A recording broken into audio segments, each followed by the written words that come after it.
Hello student, आप अभी exam दे के चुके हो। उस एग्ज़ाम में कुछ बच्चों ने भाग नहीं ले पाए थे किसी वजह से, या तो उनका नंबर ग्रुप में नहीं जुड़ पाया था, या जिस समय लिंक भेजा था उस समय उनके इंटरनेट की दिक्कत थी। तो ये सब अब आप आगे जो एग्ज़ाम होंगे उसमें ये नहीं करेंगे, ध्यान रखेंगे। प्रत्येक बालक को परीक्षा में भाग लेना है अनिवार्य रूप से, जिससे वो अगली कक्षाओं में पहुंचे। तो क्लास 11th ए और सी में फिजिक्स में आपकी पहली यूनिट समाप्त हो चुकी है और आपके लिए विमीय विश्लेषण पाठ तक की मटेरियल भेज चुके हैं। अब आपके लिए सेकेंड यूनिट, इसका नाम है शुद्ध गतिकी, वो स्टार्ट करेंगे। इसमें पार्ट हैं लेकिन यूनिट वाइज करा रहे हैं। चैप्टर नंबर 5वां स्टार्ट होगा। पार्ट का नाम होगा ऋजु रेखीय पथ पर गति। यूनिट में चैप्टर होते हैं ऋजु रेखीय, सीधी रेखा में वस्तुओं की गति। तो सबसे पहले आती है गति। गति इस पाठ में 3 प्रकार की है। पहली है एक विमीय गति,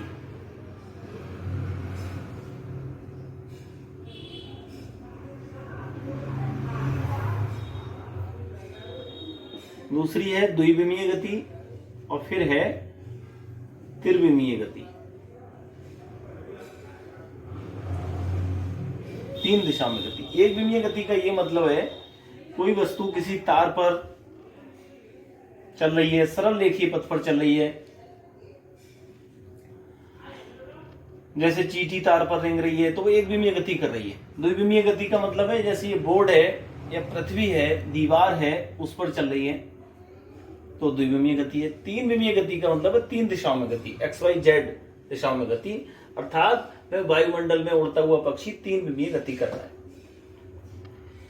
इसके बाद इस पाठ में आता है दूरी और विस्थापन।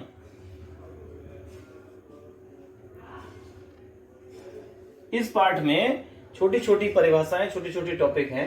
पूरा चैप्टर वीडियो के माध्यम से समझ लेंगे। वीडियो देखते समय, सुनते समय आप कुछ भी नोट नहीं करेंगे, वीडियो को ध्यान से सुनेंगे, समझेंगे। उसके बाद में आपको दूसरी यूनिट के पेज वाइज मैं नोट्स भेजूंगा, उनको नोट करेंगे, जिससे आपके नोट्स व्यवस्थित हो जाएंगे। दूरी व विस्थापन आप समझिए। दूरी जैसे एक बिंदु से दूसरे बिंदु पर हमको जाना है, तो जाने के कई रास्ते हो सकते हैं। ये रास्ता हो सकता है जाने का, ये रास्ता हो सकता है, ये रास्ता भी हो सकता है, ये रास्ता भी हो सकता है। तो हम किसी भी रास्ते से जा रहे हैं, उस संपूर्ण रास्ते की जो लंबाई है उसको हम उन 2 बिंदुओं के बीच में दूरी करेंगे। अब शब्द आता है विस्थापन। विस्थापन का मतलब है कि A से B की ओर हम सबसे छोटे रास्ते से जो जाएंगे, सबसे न्यूनतम लंबाई को तय करते हुए जाएंगे, उसको हम कहेंगे विस्थापन। अर्थात विस्थापन एक सदिश राशि है, इसमें दिशा होती है और मान भी होता है, और दूरी एक अदिश राशि है, इसमें दिशा निश्चित नहीं होती है। तो ये दूरी और विस्थापन में अंतर है। फिर आता है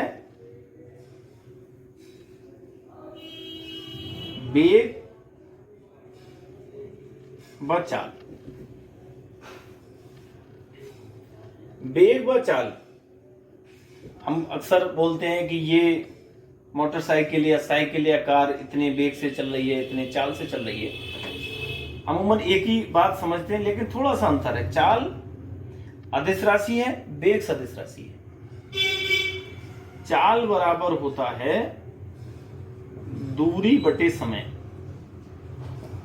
किसी गतिमान वस्तु द्वारा तय की गई दूरी और निश्चित दूरी में जितना समय लगा, इन दोनों राशियों के अनुपात को चाल कहते हैं। मात्रक क्या होगा? मीटर प्रति सेकंड। और जो वेग है जिससे हम सदिश राशि कह रहे हैं वो होगा विस्थापन बटे समय।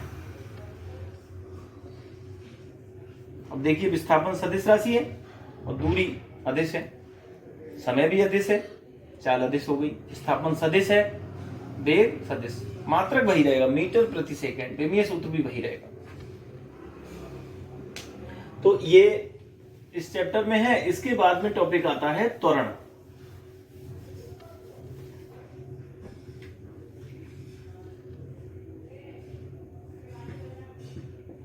त्वरण का ये मतलब है यदि कोई वस्तु गति की अवस्था में है और गतिमान अवस्था में समय बीतता जा रहा है और उसकी जो चाल है, इसको अब स्पीड भी बोलते हो अंग्रेजी में, तो वो यदि या उसका वेग निरंतर चेंज हो रहा है, पहले 10 मीटर पर सेकंड चल रही थी वस्तु, उसके बाद 20 हो गई, 30 हो गई, वेग में या चाल में उसकी वृद्धि हो रही है समय के साथ, तो हम कहेंगे कि वस्तु में त्वरण है। और त्वरण का मतलब हो जाएगा वेग में परिवर्तन बटे समय, मात्रक हो जाएगा मीटर प्रति सेकंड स्क्वायर। एक शब्द मंदन भी आता है। मंदन मीन्स वस्तु गतिमान है, उसमें ब्रेक लगाए जा रहे हैं, ब्रेक लगा रहे हैं अर्थात उसकी स्पीड, वेग, चाल कुछ भी आप कह लीजिए, वो लगातार समय के साथ घटता जा रहा है। यदि ऐसा हो रहा है तो हम उसमें कहेंगे वेग में कमी हो रही है अर्थात उसमें मंदन उत्पन्न हो रहा है। वेग में वृद्धि हो रही है समय के साथ तो उसमें क्या है, त्वरण है। ये ध्यान रखेंगे।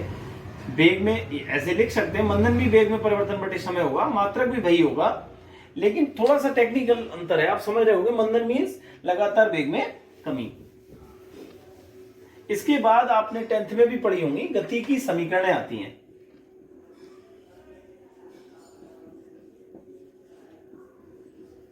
सरल लेखीय गति की समीकरणें 3 समीकरण हैं जो बहुत प्रचलित हैं।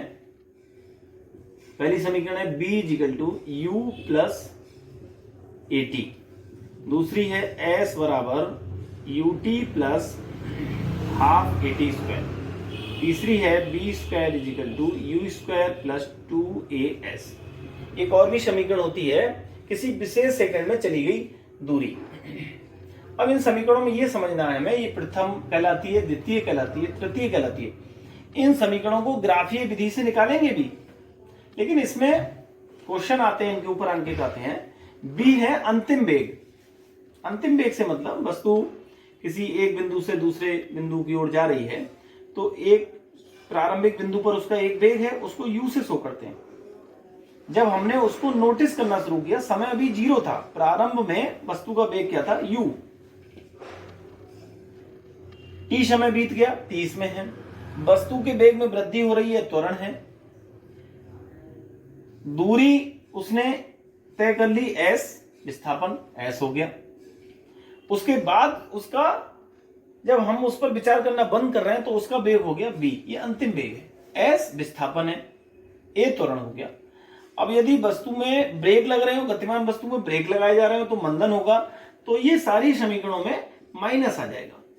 जब हम अंकित करेंगे ब्रेक लगाए जा रहे हो तो ये a जो है ये मंदन कहलाता है, और वेग में लगातार वृद्धि हो रही हो तो इस a को क्या कहते हैं, त्वरण कहते हैं। इन तीनों समीकरणों का ग्राफीय विधि से प्रूफ उपपत्ति भी करेंगे कि ग्राफीय विधि से प्रथम समीकरण प्राप्त करना, द्वितीय प्राप्त करना, तृतीय प्राप्त करना, इनके ऊपर सवाल हैं। आपके सिलेबस में, किताब में तो पूरा सिलेबस है, लेकिन जो सिलेबस में हटा दिया गया है उसको नहीं पढ़ना है। हम आपको सिलेबस भी भेज देंगे। केवल सिलेबस में जो टॉपिक रखे हैं, 30% सिलेबस कम हो गया है, उसको छोड़ते हुए जो सिलेबस में गवर्नमेंट ने रखा है उसको पढ़ना है। मैं आपको सिलेबस भी भेज दूंगा, ग्रुप में भेज दूंगा, उसको आप नोट कर लेंगे किसी पेज पर और वो पेज अपनी किताब में लगा लेंगे। और एक विशेष आपसे ये आग्रह करना था कि सारे बच्चे बहुत जल्दी से अपने सभी सब्जेक्ट की, 5 विषयों की ये नोटबुक खरीद लें, जिससे आपको जो वीडियो या पढ़ाई भेजी जा रही है उसको आप देखें, समझें, और फिर किताब भी पास में होगी तो आपको बहुत अच्छा समझ में आएगा। तो किताबें बहुत मस्ट हैं। अभी आधे बच्चों ने भी किताबें नहीं खरीदी हैं, अब आप किताबें मार्केट में हैं, इन किताबों की आप तुरंत व्यवस्था कर लें जिससे आपका पढ़ाई का नुकसान न होने पाए। क्योंकि ऐसा नहीं है, आप इसको सोच रहे होंगे कि ये 11वीं क्लास है, इसमें कोई बोर्ड का पेपर नहीं होता है, लेकिन यदि आप 11वें में ध्यान से नहीं पढ़ेंगे, ध्यान से चीजों को नहीं समझेंगे, तो आपको जब 12th में पहुंच जाएंगे तो बहुत समस्या आने वाली है। तो इसलिए अब आप छोटे छोटे वीडियो के माध्यम से चैप्टर को समझते जाइए, उसके बाद पेज वाइज बाकी और आपके जो सब्जेक्ट के टीचर हैं, अध्यापक हैं, वो आपको किस तरीके से सजेस्ट कर रहे हैं, आप उनसे आप सुनिए, समझिए कि हम आपके नोट्स कैसे बनाएं। उनसे आप बातचीत करिए, ग्रुप में सारे टीचर के फोन नंबर हैं, आप उनसे बात करिए कि हम नोट्स को, सब्जेक्ट के नोट्स कैसे बनाएं, और कोई दिक्कत आ रही हो तो फोन पर आप कॉल करके बात कर सकते हो। मैं आपको फिजिक्स पढ़ा रहा हूं, तो इसमें मैंने यही तरीका ठीक मुझे लगा कि इसमें पेज नंबर वाइज अगर आपको भेजा जाए तो आपको फिर बीच में कोई चीज मिस नहीं होगी। आपको ध्यान रहेगा कि हमने जब 30 पेज का कर लिया तो फिर 31 पेज का हमारा कहाँ है, 31 पेज नंबर सर ने कहाँ भेजा। अब हमने 35 पेज नंबर तक काम कर लिया तो फिर 36 कहाँ है, 36वां पेज नंबर का काम कहाँ है। इसलिए पेज नंबर डाल दिए। ये आपके कॉपी के पेज नंबर नहीं है, ये मेरे नोट्स के नंबर है। ये जो बनाते जा रहे हैं वो नंबर आप आगे बढ़ाते जाइए, कहीं भी कॉपी में साइड से नोट कर लीजिए। कुछ बच्चे ये पूछते हैं कि ये आपने पेज नंबर भेजा, अब हमारा पेज खाली रह गया, तो आप उस अगले पेज नंबर का जो हमारा काम है उसको आप उसके आगे नोट करिए। अपना कॉपी का पेज खाली नहीं छोड़ना है, उसको पूरा भरते हुए चलना है।